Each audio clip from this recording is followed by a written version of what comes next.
Your body is the way that you wanted it to be at that time. So in a way, a past you has achieved that goal. It did. I desperately So miss my penis now, so that's unfortunate, but I can still be content with what I have. It's weird. As you say, everything's fluid, I guess.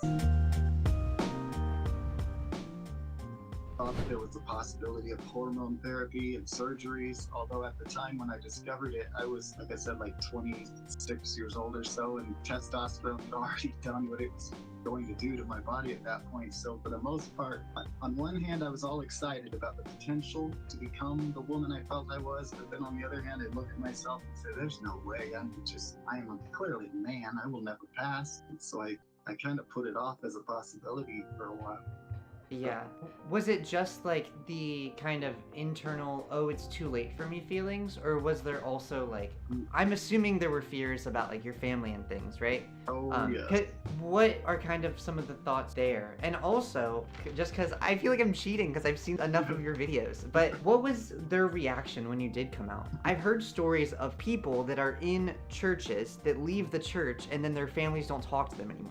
Is that what your parents did or your family did? Basically. And if they would talk to me, it was only to criticize me or tell me what I was doing wrong in my life. And that was one of the biggest fears for me, absolutely, when I've always been living with this feeling inside that I kept crushed, but I knew that I could never let it out. I could never let them know I was struggling with these feelings. I thought surely they'd send me to a mental hospital for the rest of my life, because what do you do with someone who's born male and identifies as female? And it was such a new concept to me. And I thought there's no possible way I can tell my family, because I knew it would be so impossible. And this is a weird part of my story that I don't tell very much. I realized it would be so impossible to pass, and that my family would never accept me as female, that I had considered finding someone to do the surgery on me and continuing to live as a man with a vagina, and at home I would dress as a woman and feel good in my body. But since the world's not ready to accept me as a non-passing man wearing a dress, then I'll just do it at home. As long as I have the body parts at home, I'll be okay.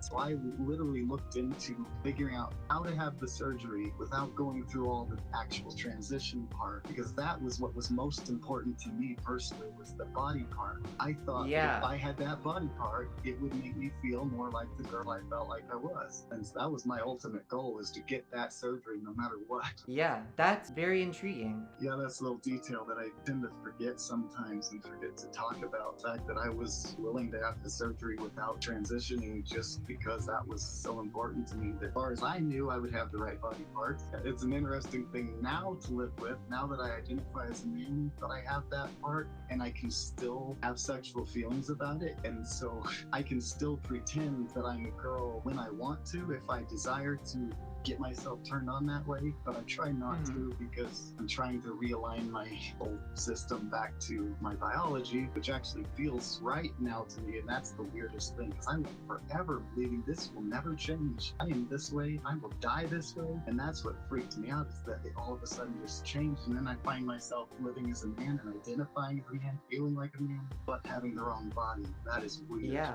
that is really interesting that you mentioned that. And that was like in your mid-late 20s when you said you first started thinking that? Yeah. It's actually really interesting that you kind of did it, essentially, right? Like that thing that you talked about, and now you identify as a man out in public. And I don't know what you do at home, right? But like your body is the way that you wanted it to be at that time. So in a way, a past you has achieved that goal.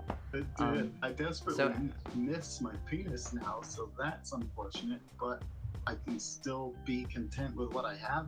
It's weird. As you say, everything's fluid, I guess. Yeah. Gender norms and binaries are what our society makes us think they have to be, what the expectation is, and we try to But they don't. that. No, they don't. It's all fake. Building on what we were just talking about, do you think that your biggest gripe with like transitioning was the complications from your surgery? Or like, do you think that even without having gotten SRS or GRS, I always get confused at what the different terms are, but without having gotten bottom surgery, do you think you still would be in the same place today, even if you had kept like your parts but just stayed on hormones? For example, I'm giving an example. That is an interesting question, was. Yeah. One thing I recognize is that this is a path I had to take. I honestly can't say had I never had surgery that I would be where I'm at now. For all I know, I might still be struggling with serious depression. Like, I have to do this. I have to get that surgery. And until I got it and satisfied that, I don't know that I would have ever gotten over it. And so now to look at what happened, what transpired, and to say, had I been convinced not to have the surgery back then, how would I be now? Would I be happy and content as a man with my male body parts? Or would I still be struggling, wishing I had done it? I'm gonna have to sort that one out. That is Okay. Good question. Yeah, thank you. That is actually, let me find it, because I have like multiple pages. I've been taking note as I've been watching your videos, and I have like questions written down. So that's the other thing. I don't want to ask all of them, because I feel like it might take too much of your time, but I might make a video like asking you questions, and I would love if you like responded back and forth stuff between creators. So That'd be great. okay, I will keep that in mind then. But let me see. Do you think you could have transitioned and been happy if you hadn't been like forced or heavily encouraged to be a man, which was also heavily stigmatized in your household for like 40 years? Because you always talk about like past experiences building lenses that all of us use to like view the world, which I completely agree with, and I don't disagree with you there. And this is another, if you had done something different, how would you feel? Which I know they're bad questions, but like in your opinion, like imagine you were somebody today and you were able to talk to your family about like your feelings, right? If you weren't in a household that would have disowned you for it, and you were in a household that was like at least on the face accepting, right? Let's say a liberal family, they say they're accepting, they might like delay you with your doctors or whatever, but like they say they're accepting. Would you have been happier being trans if you like didn't have a wife already and you didn't have like a life built as a man? Does that make sense? Yeah, let's see how to answer that one. First of all, going back to how I was raised, had I been allowed to express myself, my feminine nature, there's a possibility that I would have just felt like, okay, this is safe to do, this is safe to express myself, my feminine gender, and then I might not have ever had to actually transition. For all I know, that might have satisfied the need to explore that and get it out of my system and then go back to my biology. But the way it happened was it was so crushed, any femininity was crushed out of me that it still remains something that I felt like I had to experience in my life. I have to experience It just like this, festers inside.